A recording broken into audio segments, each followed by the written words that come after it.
Welcome to Behind the Numbers, Week 4. We're 3 weeks in, and we've seen some of the crazy fantasy trends that have emerged this season continue. Kevin Curtis, Ronnie Brown. But we see an upstart rookie and a non-traditional power in Chris Norris, to say the least, up at the top of the board right now. But I don't want to talk about the teams that are doing well. Let's talk about the teams that are struggling. 4 of my top 5 are still struggling to find their rhythm this season. Burgergate or bust, the Icon, and Blackest for Sunday are still struggling to get that first win. And the commish is bleeding players very quickly and not looking to have a hold on those playoffs just yet. But I really want to talk to the manager of Blackest for Sunday this week on the interview, because he has kind of gotten the most scrutiny as he was picked number 1, thought he had the best team, has the best player in the league on his team, and he's faced increasing scrutiny as the losses pile up. As promised, I'm here with the manager for Blackest for Sunday. His team is struggling off to an 0-3 start right now. Brent, it's good to have you on the podcast. Thanks, Brent. I'm glad to be here. So, Brent, you're sitting at 0-3 right now. It's been a disappointing season up to this point. You've had some players underperform. How are you feeling about the season now? You were so upbeat just a few short weeks ago. Are you disheartened? Are you giving up yet? Well, obviously, we're not pleased with where we are. We didn't expect to be 0-3. We didn't expect to be looking up at every manager in the league, not in India.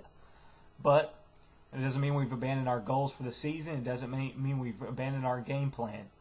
Each week we plan to put our players in the best position to win.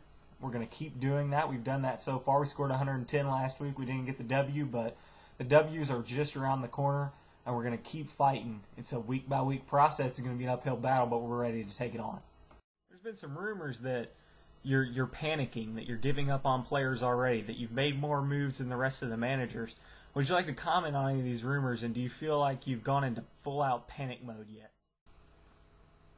Well, I'm not going to lie to you. We've already had to make some tough personnel decisions, from cutting Terry Glenn before the season started to Dante Stallworth, parting with names like Leon Washington and most recently Matt Leinart. It was not easy to let Matt go, but we had to make that decision. We felt like he was not ready to be a part of this team and to contribute. Anybody that's making questionable decisions like banging Britney Spears, fat Britney Spears, have you seen her at the VMAs lately? In their personal life, if they're making those kind of decisions, you've got to think that might translate on the field one day, and we just had to cut ties with him and go with somebody that's staying down a little more. There have been questions about your first-round pick and leader on your team, LaDainian Tomlinson. Some say he's unhappy. Some say that he wants out already, that he's not pleased with the direction the team is going, and he's questioning the coaching. Are there any truth to these rumors, and do you plan to cut ties with him anytime soon? Let me first off just say that LaDainian Tomlinson is the perfect leader for this team. He's been a part from day one. He's bought into the system, and there is no one more upset about the turn of events that have taken place than LaDainian Tomlinson. He was nearly inconsolable, without words, after the loss on Sunday. He just wants to win. He knows what it means to be a part of a champion, and he wants to get there again. I believe that if there's any player in the league that you're going to ask to do the impossible, it's LaDainian Tomlinson. There's no one I would rather have the fate of my organization in than his hands, and we're glad that he's our leader, and we're going to continue to get behind him. But I want to take issue with what you had to say, because I'm about sick of these podcasts and their scrutiny on my players. It's just, that's why I don't listen to this podcast. It's garbage. You want to question a player who does everything right. He prepares every single week. He deals with the media with respect. He listens to his coaches. And he goes out there, and maybe he has a subpar day, a couple Sundays. But he's out there, he's working hard, he's doing what's right. And you say he's scared? That's not true. You say he wants to be traded? That's not true. What is this society coming to when you're attacking a player who goes out there and does everything right? Clearly, you've never had a fantasy team. You don't know what this is about. You don't know what it is to go out there every Sunday. And I'm just sick of this garbage, and I'm out of here. I'm done with this podcast. Brent, one more question. All right, well, I guess that's not going to work out. Clearly, we hit a nerve there. But, all right, let's go ahead and move on to this week's picks and this week's Power Poll. Behind the Numbers is brought to you by Obesity. Do your part. Keep America fat. AJ is. People have often questioned me, Feezy, how is it that you can win a fantasy football championship? How is your team so amazing? How do you pick wide receivers in the year one wide receivers go crazy. Well, I'm not going to give all my secrets, but as an insight to the behind the numbers, I've decided to give a few of my secrets away. First, even though I've beaten Brent like, I don't know, 25 straight times, and he's clearly an inferior opponent to me, I've secretly hidden this video camera on his bed frame so that I can videotape his every fantasy move. Is it cheating? I don't know. Does it help me? I don't know, but I do it. Not only do I use video recording devices, I also keep copious documentation of all the other teams in the league, as well as information on what I need and do not need to do when I play them. For instance, my shortest file, the Chris Norris file, is simply one page. It says, pray.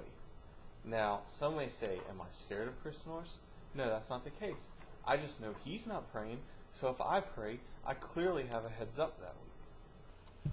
Last year, I learned that I have magic voodoo cards, and if I apply my magic voodoo pin to the cards, I can cause real-life injuries. Thank you, Clinton Portis. You want to know what I've done so far this year? Let's just say Brandon Jacobs didn't ruin his knee on his own, Deuce McAllister didn't re-tear that ACL by himself, and Drew Brees hasn't just sucked in general for no reason.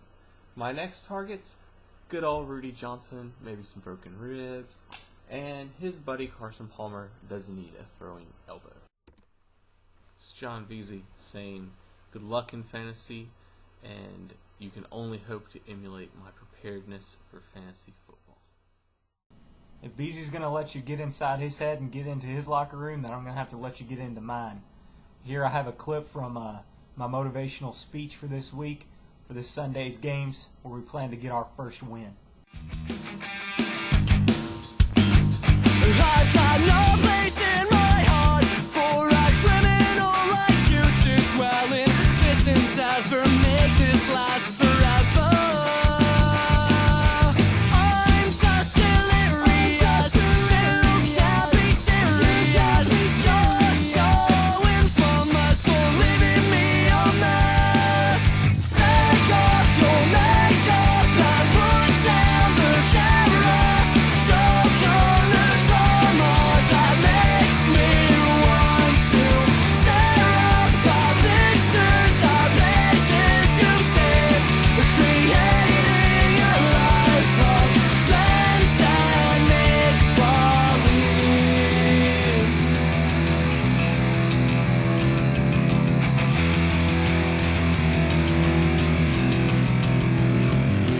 She gets what she wants and she brings what she gets.